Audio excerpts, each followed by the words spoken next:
Igamit mo ang San Juan Gis 24. Mabasa ba nga ang Seventh Day Adventist tagaan sa otoridad sa pag-implementa sa sugo? Implicitly mabasag yun. Kasi, Implicitly nga mabasag yun nga din ang Seventh Day Adventist nagatuman o nagasangyaw sa mga balita. implicit man, subot ipasabot indirectly. Tama ba? Okay, stop mo dito.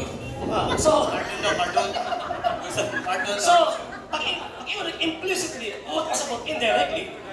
Yes. Mabasa na ito na sumala sa Biblia nga din ang dili lang mga Israelita kundi mga Kristohanon. Unsang sita sa Biblia, kapitulo, bersikulo, na naghatag og suporta, letra por letra mabasa nga ang Seventh-day Adventist implied di pasabot sa San Juan 10:24.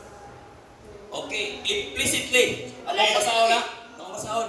Hoy, kaporter, Mr. Moderator, Okay. tawag ining, So, kwani, ano po, basahon na po. kiingon niya sa implicitly implied. Subot ipasabot, ang ako ang kaatbang na ay obligation to provide evidence sa ilang implied claim na kanang 10:24 apil sila anak. Biblia naman ang atong topic ron. Unsang sita sa Biblia, kapitulo, bersikulo, ang kanang San Juan 10:24 apil mo. So, answer sir? Okay. 1:24. Kadali lang. Kanang gitawag ni mo nga 1:24. Wala ko nagamit anak. Okay, at least na naka-record na eh. Ako Wala nag-i-take ko nagamit anak. Next question, St. Matthew chapter 5, verse 7 and 13. Moderator. Natin palaod. Alright. Muto pa with clarification. So, Respect pa. Kasi qualification, qualification. qualify. Oh, paabot sa 30 seconds. Di man makita na to ang gitawagan ni ba? Ito ang Sige, plan sir. niya ba? Oh. Una sa tanan, nindot imo pangutana. Ang problema lang, wala mi haong sa akong gigamit. 1:24. Wala ko nagamit ana. Ikaduha, kailangan imong bukagon ang akong stand. Recorded. Ayaw pagpataka o Next question. magamit. Sige, sunod po. St. Matthew chapter 5, verse 7 and 13. Di ba yung mga gigamit? Ano to? Di ba, San Mateo 5, 7 o 19, yung mga Oh, gigamit? gigamit ako na. Kana. May mabasa ba sa 5, 7, 19? Mississippi. Clarification. 17. Mississippi pa mo sa 19. Kana. May mabasa ba sa San Mateo 5, 19 nga ang Seventh-day Adventist kay tagang otoridad sa Diyos aron magpatuman sa atong ipamahulay? Naay mabasa implicitly. Okay. Kaya ano, ang gibas mabasa to diya bisan kinsa dili unggoy. Abot lang ka sa lamin kung unggoy ba. Ang Kay way saksita sa labot. Biblia, kapitulo, bersikulo, kay Biblia lang man ta. Maka ng word nga bisan kinsa, Biblia, so Biblia, apil ang Seventh-day Adventist. Yes, klaro kayo igsoon. Okay, akong pasahon ha. Exodus 20 Gs. Apan ang Objection, ikapito. Mr. Moderator. Okay. Wala pa nangutan ng Exodo. Ang ako pangutan niya, unsang sita sa Biblia, kapitulo, bersikulo, na alang San Mateo, kapitulo 5, 17 hanggang sa 19, apil ang Seventh-day Adventist sa word nga bisan kinsa. Okay. Dili na lang ta sa imo nga side. Gitawag og Mateus Mateo 5:19. Ako pasahon na. Hindi man na, hindi mo man sitas Kung nila. gani, basang nila po. Kay, sapaw mga, ay, sapaw niya. Bawal ba yan na? Tungod ni inibisan kinsa, klaro kayo. Implicitly. Mapatanong mo Mr. Moderator, mapatanong mo ko, kanang word nga bisan kinsa ba? Unsang sita sa Biblia, kapitulo, bersikulo, Sitas na ba? apil din ha ang Seventh-day Adventist. Sitas! Ano, sumawa kanina akong bibasa. Ayaw pa ba? O kanina, Sitas! Mateo 5:19, yun sa niyong pagsabot. Wa pa naman tanong si pagsabot. Oo, Ang pangutana ba? Simple kayo ba? Okay, nang tubang Ang 5. 5, 17, 19, ingon ka kanang word nga bisan kinsa, imong gi-interpret apil ang Seventh-day Adventist. Kana ang atong ebidensya, Biblia lang man ta. Unsang sita sa Biblia, kapitulo, bersikulo, na kanang bisan kinsa din na sa San Mateo 5, 19, apil ang tawag ng Seventh-day Adventist. Okay, tubag. Sumala sa kung tubag ay na, balik-balik lang ta. Implicitly, klaro kayong gingon dira, Ay, Mr. bisan Moderator. kinsa. Sa question. Mr. Moderator, Your question. Mr. Moderator, tawag ini ako ang ipapugos ang tubag. Gihabiran na niya ang word nga bisan kinsa. Gipangita na ko ang ebidensya niya. na kanang word nga bisan kinsa apil ang Seventh-day Adventist. Nga amo ang topic kay sumala lang man sa Biblia. Basahon na karon sa Biblia nga kanang word nga bisan kinsa apil ang Seventh-day Adventist. Sumala sa Biblia. Okay, sir. Iklaro na ko ha.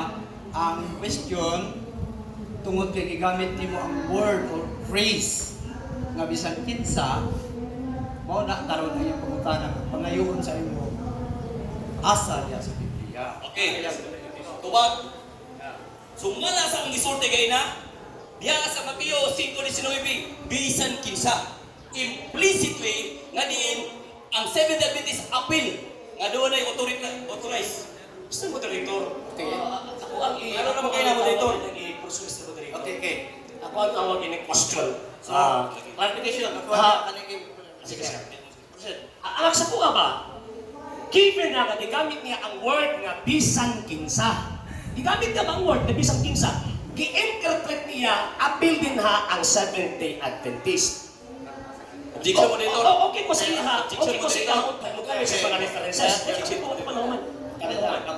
Ang akong pangunta na simple, Biblia lang matagat ang atong gigamit karon. Unsang sinta sa Biblia, kapitulo, bersikulo, na kanang punong bisan kinsa nga nasulat sa St. Matthew, chapter 5:17 to 19, apil nila ang SDA. Objection mo dito. Okay, so there's objection. Okay, state your reason for objection. Ako klaro. Nagbalik-balik naman ta. Nangayo siya bersikulo. Ako nang gihatag ang Mateo 5:19 kimo man na yung gigukon niya. Pero kung litra por litra gyud nga mayon ka na Seventh-day Adventist dili na nakao. Wala. Kay implicitly ang gisulti niya. Counter objection, Mr. Moderator. Thank you. So, Counter objection, Mr. Moderator. counter. Mag-counter ka, Mr. Moderator. Nga naman, pinakauna, sa kanang gingon, given na ang singing, mo man ang basis. St. Matthew chapter 5:17 to 19. Mo man ang basis. Mo na ka mag-arguan karon. 7 minutes. O niya, ang iyang tawag ka ng interpretation, gisunod niya St. Matthew chapter 5:17 to 19.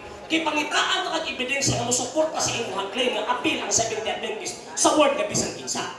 Unsang sinta sa Biblia kapitulo 3 ka ng word nga bisan kinsa apil ang Seventh-day Adventist. Sitas na sa Bible, word for word, ito din namin nga, bisan kinsa.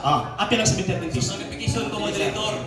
Tungod ba kay sa Mateo 5:19 nga nakita diya nga bisan kinsa gusto niya lain na pud nga verse. Mao ba na yung punto niya? Siguro. Kay mao man akong tubag yun, niya magbalik-balik man. Ako rin, mag-aras siya mo dito. Kasi ang word na Seventh-day Adventist, implicitly akong tubag. Implicitly daw Ang yung problema tubag. kung nakasabot siya, wala. Nakasabot ko sa word implicitly. Okay. Indirectly kanino. Pero ako pangutana ka ng word nga indirectly nimo ba? Unsang support nimo nga evidence. Na kanang word nga bisan kinsa apil din na ang Seventh-day Adventist sumala sa Biblia. So sir, buti pasabot na sir kung mag-ingon o indirectly, diba? Indirectly or explicitly. Nasa ebidensya. So dapat, kurang anak ba nga na kay empirical and other ano. Yeah. O gani akong tubag, moderator o negative. Akong tubag gani negative, dili explicitly. Implicitly. Okay. Klaro kanya. Negative, no sa Hindi, mga. ang sakwa, di tawagin mo kami. So remaining time, Sunod po ka na, kanalisod. Naglisod na gani ka. Sunod po ka na. so you have 6 minutes for remaining time. Okay. So karon, so ang pati pasabot, wala kay mahatag na sinta sa Biblia nga kanang word nga bisan kinsa apil mo. Klaro kayo, moderator. Giingon diri gibasa na kayo na nga dili lang sa mga audio, mismo sa mga Kristyan. Dili sa mga audio, pagkaumay, Dili lang listo sa sa mga mga audio, kundi sa mga Kristyan. Kaya ang mga Kristyan, Pagibasa na ko sa topic, Mr. Moderator, kung word Christian ba nga mong gidibatihan. Pagibasa na ko sa topic, kung word Christian ba mong gidibatihan. There is their proposition. Basta Nga patay sa ang Seventh-day Adventist, yun. ana ay autoridad pagpatungan sa adlaw nga ipapahulay sumala lamang sa Biblia. Nabi Christian diha?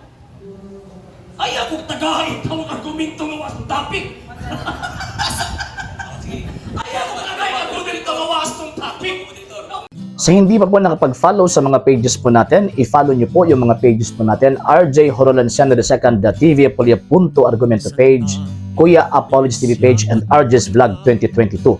And pwede rin po kayo mag-send po dyan ng Facebook stars. And also, sa ating po mga channel, sa hindi pa po nakapag-subscribe, subscribe po ninyo yung mga channels natin, Dalay Catholic, Apologist International Official, RJ Santo II TV, Kuya Apologist TV, and Barrio Kawayan Religious Forum. And pwede rin po kayo mag-send po dyan ng super sticker, super chats, and super thanks. And maraming salamat po sa mga kapatid at mga Katoliko na ulis pong tumutulong sa programa po natin. Maraming salamat po. Nang dahil po sa tulong at suporta po ninyo, ang programa po ito until now, andito pa rin po sa social media. And until now din po, nangangailangan pa rin po tayo sa tulong at suporta po ninyo dahil wala po kami magagawa rito mga sir, mga ma'am, kung wala po yung tulong at suporta po ninyo. Sa gusto pong tumulong, sa gusto pong sumuporta, pwede po ninyong ipadala ang tulong at suporta po ninyo sa pamamagitan po ng ating mga account numbers dyan po sa ating pong screen.